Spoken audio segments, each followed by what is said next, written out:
შემეცნებით საგანმანათლებლო პროექტი რადიო კინო მზადდება სტუდია კოცის ბაზაზე. პროექტის ხელმძღვანელი კობა ცხაკაია. პროექტის რედაქტორი ნინო ჩხიკვიშვილი. თბილისი 2025 წელი.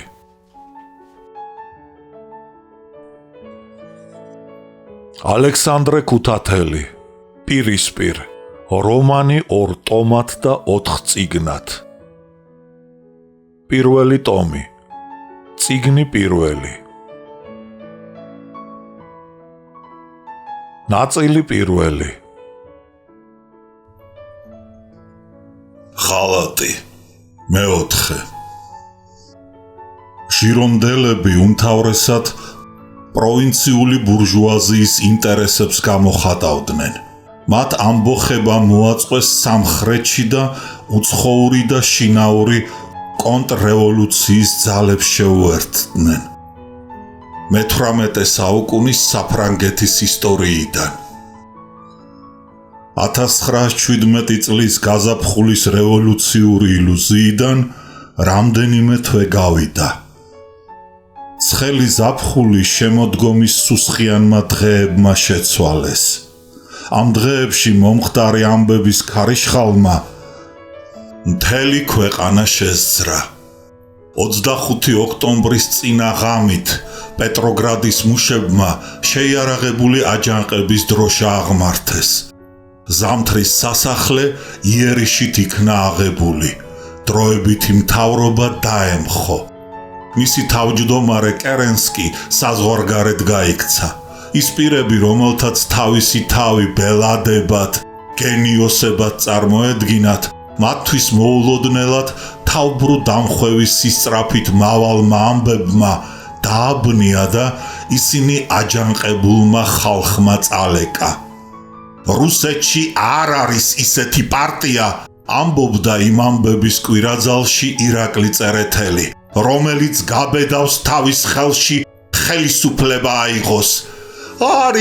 არის ასეთი პარტია, მიუგო ლენინმა, იგი ბოლშევიკური პარტიაა და აჯანყებული ხალხის სათავეში ჩამდგარმა ბოლშევიკებმა აიღეს ხელისუფლება. რუსეთში დიდი სოციალისტური რევოლუცია დაიწყო.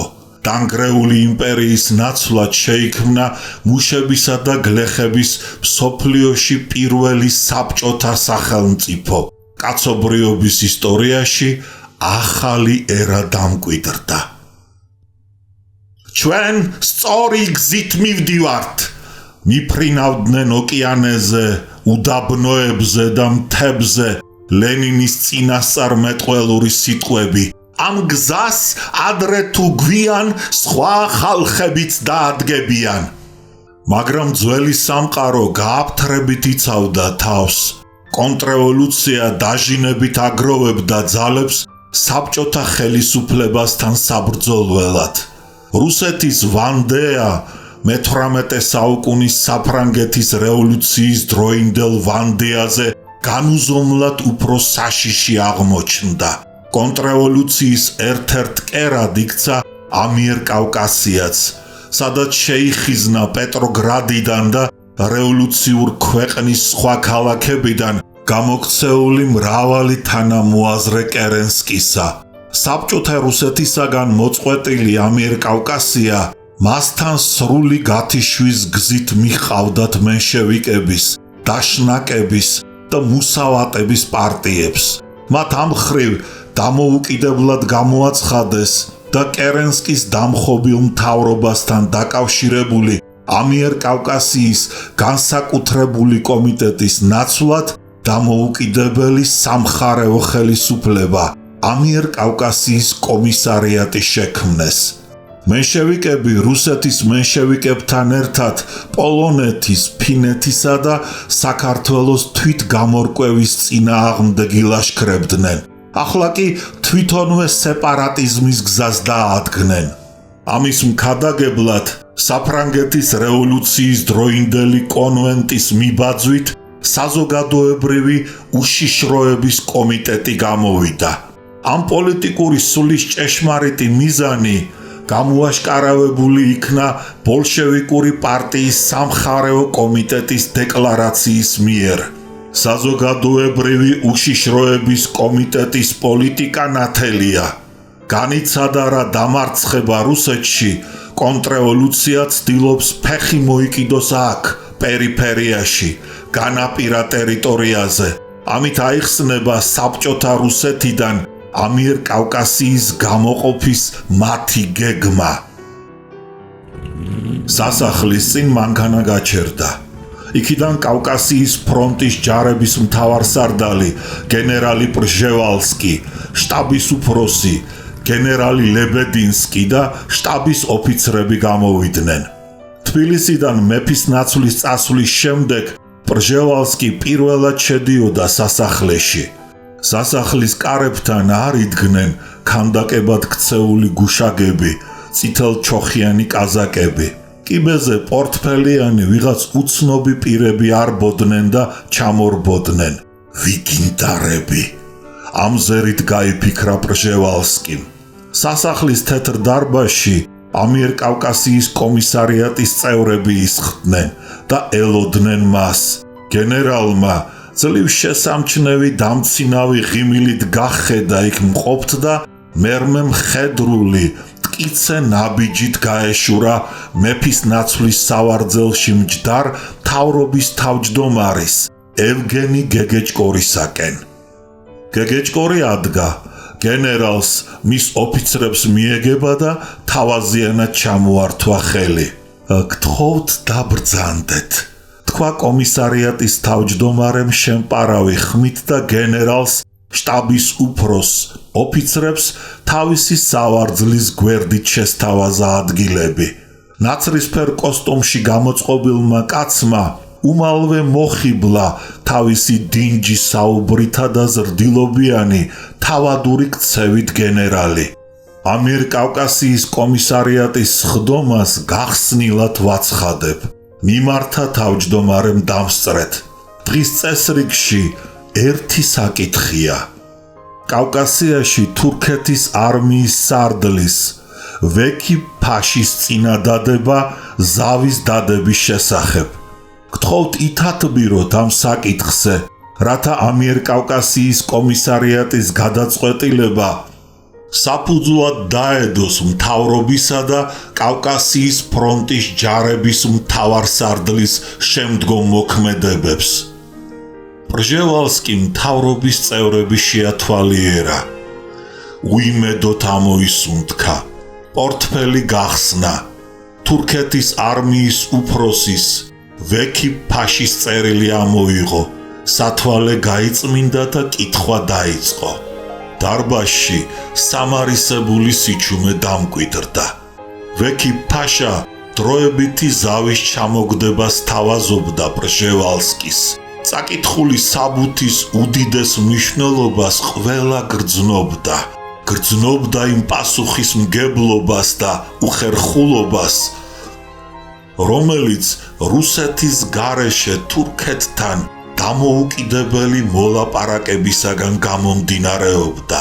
სწორედ ამიტომ თურქეთთან ზავის ჩამოგდებაზე მოსაზრების გამოთქმა გეგეჭკორმა უპირველეს ყოვლისა კავკასიის არმიის მთავარსარდალს პრჟევალსკის თხოვა. ბატონო გენერალო, ჩვენ საჭიროდ მიგვაჩნია მოვისმინოთ თქვენი ინფორმაცია, რადგან თურქეთთან ჩვენი მოლაპარაკების ხასიათს ფრონტზე შექმნილი მდგომარეობა განსაზღვრავს. აუღელვებლად განაცხადა გეგეჭკორმა. ოქროს ვარაყით მოჭედილი ქარვის მუნჯტუკი საფერფლეში დაბერტყა და ვარდისფერი მსუქანი ტუჩები მოკუმა. თავმჯდომარის დინჯმა ქცევამ, სწორმა რუსულმა და მიმართვის კილომ აიძულა გენერალი დაწვრილებითი ინფორმაცია გაეკეთებინა.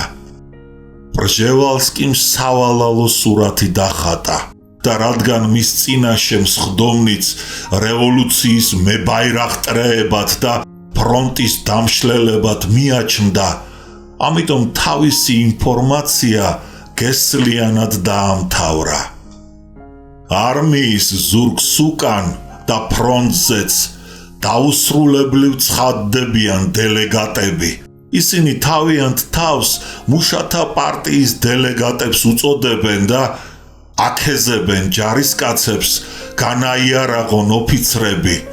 ისინი ფეხს იკიდებენ არმიაში, არღვევენ დისციპლინას და შიგ დეზორგანიზაცია, ანარქია შეაქვთ. ისინი ომის წინააღმდეგ ქადაგებენ. ჯარისკაცებს სამშობლოში დაბრუნებას, იქ სამოქალაქო ომის გაჩაღებას ურჩევენ. ამიტომ ფრონტიდან ცალკე ჯგუფები, ასეულები, პოლკებიც კი თავისი ნებით იხსნებიან და შინისაკენ მიდიან. ასე თუ გაგრძელდა, მალე არავითარი ფრონტი აღარ იქნება. პრჟევალსკიმ არაფერის თქვა იმის შესახებ, რომ მან დაკარგა გავლენა არმიაზე და არ შეეძლო მისი მართვა, რომ მისი მმართველობა არსებითად სამხედრო რევოლუციური კომიტეტების ხელში გადავიდა, რომ კავკასიის არმიის სამხარეო საბჭომ მოუწოდა ჯარისკაცებს მხარი დაეჭირათ ლენინისათვის და სახალხო კომისარიების საბჭოსათვის. დაეცვათ რევოლუციური დისციპლინა და მიეღოთ ზომები ფრონტიდან ჯარების თვითნებური წასვლის წინააღმდეგ. გენერალი ცრულობდა იმიტომ, რომ ამიერკავკასიის მთავრობა დაეშინებია, დაეჩქარებია დაზავების მოხდენა და საშუალება მისცემოდა ჩრდილო კავკასიის კონტრრევოლუციური ძალების დახმარებისათვის. ნამდვილად კი კავკასიის ფრონტის ჯარების შინ წასვლა ზავის დადების შემდეგ დაიწყო. მისი ერთი ნაწილი დარჩა ჩრდილო კავკასიაში, სადაც კონტრრევოლუციური ჯარების წინააღმდეგ ბრძოლა მიმდინარეობდა.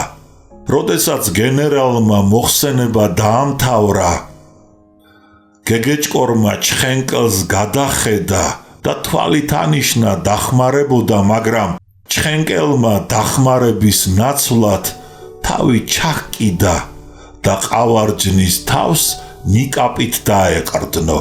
რადგან თავის თავზე და ჩხენკელზე ჭკვიანი კაცის ხდომაზე გეგეჭკორს არ ეგულებოდა, ამიტომ თვითონ დაიწყო. ჩვენ ვიცით, გენერალო, მუშათა პარტიის რა დელეგატებიც არიან ისინი, რომელთა შესახებაც თქვენ ლაპარაკობდით. ჩვენ სასტიკ ზომებს მივიღებთ ბოლშევიკების აგიტაციის წინააღმდეგ.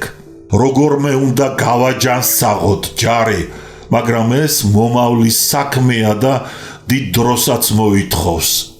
ჩვენ კი ახლავე უნდა გავსცეთ თურქეთს მის მომართვაზე საბოლოო პასუხი. როგორც თვითონვე ხედავთ, სავალალო კონიუნქტურაა. ლოდინის დრო არა გვაქვს. გთხოვთ გამოთქვათ თქვენი მოსაზრება ვექიბ ფაშის წინადადებაზე. ჩემი აზრით, დაიწყო გენერალმა ლებედევსკიმ, ახლავე უნდა ვაცნობოთ თურქეთს პრინციპული თანხმობა ზავის ჩამოგდებაზე. ამავე დროს კი შევეცადოთ, რაც შეიძლება გაჭიანურებულ იქნას საზავო მოლაპარაკება, რათა დრო მოვიგოთ. დარწმუნებული ვარ, რუსეთში ანარქია მალე შეწყდება. დაუცადოთ რუსეთში დამფუძნებელი კრების მოწვევას. წინააღმდეგ შემთხვევაში, ჩემი აზრით, შენიშნა სამხედრო საზღვაო სამინისტროს კომისარმა პოლკოვნიკმა დონსკოიმ. ისეთი დიდი და მნიშვნელოვანი საკითხის გადაჭრა, როგორიც თურქეთთან ზავის ჩამოგდებაა, რუსეთის გარეშე, რუსეთის დემოკრატიის გვერდის ახვევით, უხერხულია და იგი აღემატება ჩვენს უფლებას. ჩხენკელმა სრულიად საწინააღმდეგო აზრი გამოთქვა. ჩვენ ვერ დაუცდით დამფუძნებელი კრების მოწვევას რუსეთში. ეს შეიძლება მეტად შორეული ამბავი აღმოჩნდეს. მტერი კი სრულიადაც არ მოისურვებს მანამდე ცდას. თურქეთი მოგმართავს ჩვენ, ამიერკავკასიის ერებს და არა რუსეთს. ყველასათვის აშკარაა, რომ საბჭოთა რუსეთთან ამჟამად ჩვენ კავშირს ვერ დავიჭერთ. ჩვენ მოწყვეტილი ვართ მისგან. მაშ რა გზას დავადგეთ? ჩვენ უნდა მოვეთათბიროთ სამხრეთ რუსეთის მთავრობას თუ როგორი პასუხი გავცეთ თურქების წინადადებას ზავის ჩამოგდებაზე. ცხარე კამათი გაჩაღდა. ერთის მხრივ ამიერკავკასიის ახალშობილ დროებით მთავრობას ეშინოდა რუსეთის გარეშე საკუთარი ნაბიჯების გადადგმისა. მეორე მხრივ კი იმასაც გრძნობდა, მშვიდობიანი მოლაპარაკებით თუ არაფერი გამოვიდა, ომით თურქეთს ვერაფერს დააკლებდა. ამიერკავკასიის მმართველნი მზად იყვნენ ყოველგვარ მორიგებაზე, ვისთანაც გნებავთ, ოღონდაც შეენარჩუნებინათ ხელისუფლება და სამხრეთ რუსეთის კონტრეოლუციასთან კავშირში თავისი იარაღი საბჭოთა რუსეთის წინააღმდეგ მიემართათ. მათ მოსმენაც კი არ სურდათ იმ პირებისა, რომლებიც საღად აზროვნებდნენ და ერთადერთ სწორ გადაწყვეტილებას თავაზობდნენ. იცნონ საბჭოების ხელისუფლება, გამოაცხადონ ამიერკავკასიაში საბჭოთა რესპუბლიკა და რუს ხალხთან ერთად დაიცვან საქართველოს, სომხეთისა და აზერბაიჯანის მიწაწყალი გერმანულ-თურქულ ჯარებისაგან. დიდი დრო არ დასჭირვებია იმას, რომ ისტორიული ამბის განვითარებას დაემტკიცებია ამ თვალსაზრისის სისწორე. ბოლოს გრძელი და ბუნდოვანი სიტყვების შემდეგ სხდომამ მიზანშეწონილად ჩასთვალა თურქეთის სარდლობის საზავო წინადადებაზე პასუხის გაცემა, რომელიც გენერალ პრჟევალსკის დაევალა. ეს გადაწყვეტილება თურქეთის სარდლობისათვის შეეტყობინებინა, თანაც წინადადება მიეცა თურქებისათვის საომარი მოქმედება კავკასიის ფრონტზე დაუყოვნებლივ შეეწყვიტა. პრჟევალსკის მოთხოვნით თურქეთს წინადადება ეძლეოდა, აგრეთვე არ მოეხდინა ჯარების სტრატეგიული გადაჯგუფება, რომელიც ზიანს მიაყენებდა ინგლისელთა მესოპოტამიის არმიას. სწორედ იმ დღიდან დაიწყო უბედურება. ამიერკავკასიის კომისარიატი ვერ ბედავდა რუსეთის გარეშე თურქეთთან დამოუკიდებელ მოლაპარაკებას და საქმეს აჭიანურებდა. თურქეთს კი ლოდინისათვის არ ეცალა. მან მოიმიზეზა სომხეთის ჯარების მიერ ვითომდა ჩადენილი ძალადობა ზოგიერთ მუსულმანურ სოფლებში და წინ მოიწევდა თითქოს ერთმორწმუნე მოსახლეობის სიცოცხლის, მისი ქონების უზრუნველყოფისათვის და დასაცავად. ნამდვილად კი მის მიზანს ჯარებისაგან მიტოვებული ფრონტის გადალახვა და ამიერკავკასიის ოკუპაცია შეადგენდა. დღეს ესტატემ გადმოგვცა თურქთა ჯარები ბათუმს უახლოვდებიანო. საქართველო დიდი საფრთხის წინაშე დგას. შეატყობინა ახალი ამბავი ჯვებემ გრიგოლს, სანდროს და კორნელის, როდესაც ისინი ფედერალისტების კლუბში გამართულ კრებაზე მიდიოდნენ. კლუბი ყოფილი სასულიერო სემინარიის შენობაში იყო მოთავსებული. სემინარიის ეკლესია კრებების ჩასატარებელ დარბაზად გადაექციათ. ტრაპეზის წინ წითელი მაუდით დაფენილი მაგიდა იდგა და ირგვლივ კრების თავმჯდომარე და კიდევ რამდენიმე კაცი ისხდნენ. სიტყვას პოლკოვნიკი რევაზიშვილი ამბობდა. მას სამხედრო აკადემია ჰქონდა დამთავრებული, მაგრამ რაღაც პოლიტიკური დანაშაულისათვის დაეპატიმრებინათ და უკვე დიდი ხანი გასულიყო, რაც სამხედრო დარგში არ მუშაობდა. იგი პირველი მსოფლიო ომის დროს გაზეთში ომის დღიურებს ათავსებდა. ამ წერილებში დასავლეთისა და კავკასიის ფრონტზე იმჟამად მიმდინარე სამხედრო ოპერაციები იყო გარჩეული. მერმე მათი ცვლილებების, გართულების და მოსალოდნელი ბრძოლების ხასიათის წინასწარმეტყველება. რევაზიშვილმა ციხეში საბავშვო ზღაპრული პიესა დასწერა, რომელიც დიდი წარმატებით იდგმებოდა ქართულ თეატრებში და სავალალოდ პატარებზე უფრო დაბერებულ პროვინციელ პატრიოტებს მოსწონდათ. პოლკოვნიკ რევაზიშვილს მომცრო ტანი, გრძელი ქერა ულვაშები და პატარა მელასავით წფიერი ცისფერი თვალები ჰქონდა. იგი იმ დიდი საფრთხის შესახებ ლაპარაკობდა, რომელიც მოელოდა საქართველოს და მთელ ამიერკავკასიას თურქების მიერ სამი მეტად მნიშვნელოვანი ციხესიმაგრის, ბათუმის, ყარსისა და არდაგანის დაკავების გამო. ამ ჯარების მერმე, ამბობდა რევაზიშვილი, თურქეთი მთელ ამიერკავკასიის ბატონ-პატრონი გახდება. ტერი შეტევაზე გადმოვა. იგი ამიერკავკასიის და კერძოდ საქართველოს ხელში ჩაგდებას ცდილობს. აი, ასეთი საფრთხის ჟამს ახლავე უნდა ხელი გამოვიღოთ და თურქთა ურდოებს ჩვენი საკუთარი ძლიერი და გაწვრთნილი არმია დაუპირისპიროთ. კავკასიის ფრონტი აღარ არსებობს, დაირღვა. იგი ჩვენ უნდა დავიკავოთ.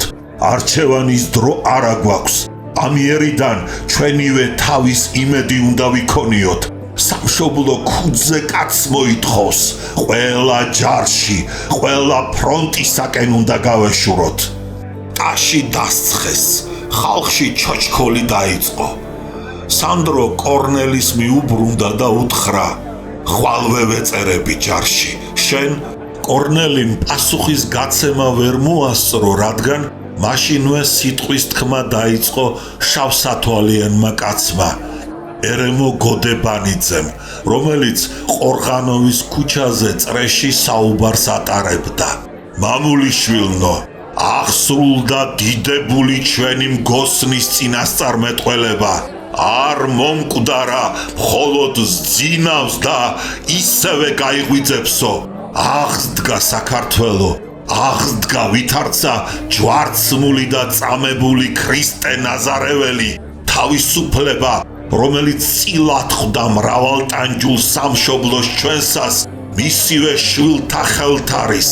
არ კი დავკარგოთ, არამედ შევინარჩუნოთ და არ დაუთმოთ იგი მტერს. ორატორი წინ გაიჭრა, სათვალე მოიხსნა და ყორნის ფრთასავით შავი თმა შუბლზე დასცვივდა. ბუდეში ღრმად ჩამჯდარი თვალები ნაკვერცხალივით ანთებოდნენ გამხდარ სახეზე. სამარისებული სიჩუმე ჩამოვარდა. შავწვერა გამხდარმა კაცმა ხელი წინ გაიშვირა და სჭექა. აჰა, გრწანისის, მარაბდის და ასპინძის საფლავები იხსნიან პირსა. საფლავებიდან დგებიან წინაპართა აჭრდილები. ნუ თუ არ გესმით, სამშობლოსათვის თავდადებულ 300 არაგველთა ძახილი, თქვენგან ითხოვენ ისინი თურქების ურდოებისაგან მამულის დაცვას. კორნელის ტანში გააჟრჟოლა. არავითარი ეჭვი არ იყო იმისა, რომ იგი, ჯვებე და სანდროც ახლავე ჩაეწერებოდნენ ჯარში, ომში წავიდოდნენ, ტყვიას გულს მიუშვერდნენ და ცეცხლშიც კი გადაეშვებოდნენ, ოღონდ ეხსნათ თურქების ურდოებისაგან სამშობლო. მეორე დღეს მოხალისენი კლუბში გამოცხადდნენ და იქიდან სამხედრო პირების თანხლებით ყველანი საბურთალოზე საარტილერიო ყაზარმებისაკენ გაეშურნენ. მათ შორის კორნელი მხეიძეც იყო.